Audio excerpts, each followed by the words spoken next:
आरक्षण के बारे में मैं कहना चाहता हूं, गुमराह कर रहे हैं हमारे विरोधी। मेरे बहनों भाइयों, मैं कहकर जा रहा हूं, किसी माई के लाल ने दूध नहीं पिया है कि आरक्षण को समाप्त कर दे। आरक्षण किसी भी सूरत में समाप्त नहीं होने पाएगा। तो अभी आपने जो ये वीडियो क्लिप देखा, ये हमारे देश के माननीय रक्षा मंत्री श्री राजनाथ सिंह का है। और इस वीडियो को देख करके लगता है कि यह किसी सार्वजनिक सभा का है और सार्वजनिक सभा में इस प्रकार का बयान दिया गया है। रक्षा मंत्री के बयान पर बड़ा सवाल, क्या आरक्षण पर अब गंभीर समीक्षा का समय आ गया है? नमस्कार दोस्तों, मैं प्रशांत सिंह हाजिर हूँ एक नए टॉपिक के साथ।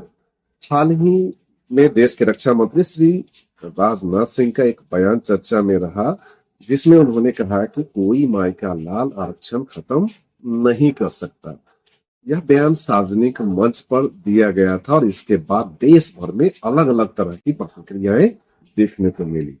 सबसे बड़ा सवाल यह है कि यह संदेश आखिरकार किसके लिए था? क्या यह उन लोगों के लिए था जो आरक्षण का पूरी तरह से विरोध करते हैं, या फिर उन करोड़ों नागरिकों के लिए जो आरक्षण को पूरी तरह से समाप्त नहीं बल्कि उसके वर्तमान स्वरूप में सुधार चाहते हैं? मेरी राय में एक बहुत बड़ा वर्ग ऐसा है जो चाहता है कि आरक्षण का उद्देश्य सामाजिक न्याय होना चाहिए, लेकिन समय के साथ इसकी समीक्षा भी होती रहनी चाहिए। इस संदर्भ में कुछ सुझाव अक्सर सामने में आते हैं। पहला, देश की रक्षा करने वाले सैनिकों और उनके परिवारों को विशेष प्राथमिकता या आरक्षण का लाभ दिया जाए। दूसरा, अनाथ बच्चों और ऐसे लोगों को अवसर मिले जिनके पास कोई पारिवारिक सहारा नहीं है।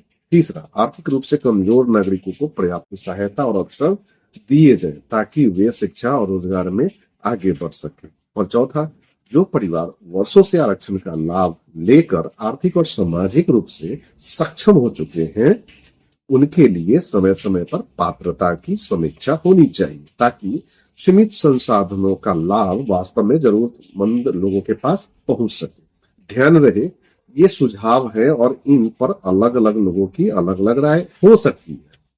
भारत का संविधान सामाजिक न्याय और समान अवसर दोनों की बात करता है, इसीलिए किसी भी बदलाव का निर्णय केवल संवैधानिक प्रक्रिया, संसद और न्यायपालिका के दायरे में ही हो सकता है। लेकिन लोकतंत्र में यह भी उतना ही महत्वपूर्ण है कि जनता अपनी राय रख सके, सवाल पूछ सके और अपनी नीतियों पर खुलकर चर्चा कर सके। इसीलिए प्रश्न यह नहीं है कि आरक्षण रहे या न रहे, प्रश्न यह है कि क्या वर्तमान व्यवस्था अपने मूल उद्देश्य को पूरी तरह पूरा कर रही है या नहीं? क्या इसका लाभ उन लोगों तक पहुंच रहा है जिन्होंने इसकी सबसे ज्यादा जरूरत हो, आवश्यकता हो? और क्या समय के साथ इसकी समीक्षा होना लोकतांत्रिक प्रक्रिया का हिस्सा नहीं होना चाहिए? अब आपकी अपनी राय बताइए, क्या मौजूदा आरक्षण व्यवस्था में सुधार की आवश्यकता है? यदि हाँ, तो किस प्रकार के सुधार होने चाहिए? अपनी राय सम्मानजनक भाषा में कमेंट बॉक्स में अवश्य लिखिए। तो मिलते हैं फिर इसी तरह के वीडियो के साथ।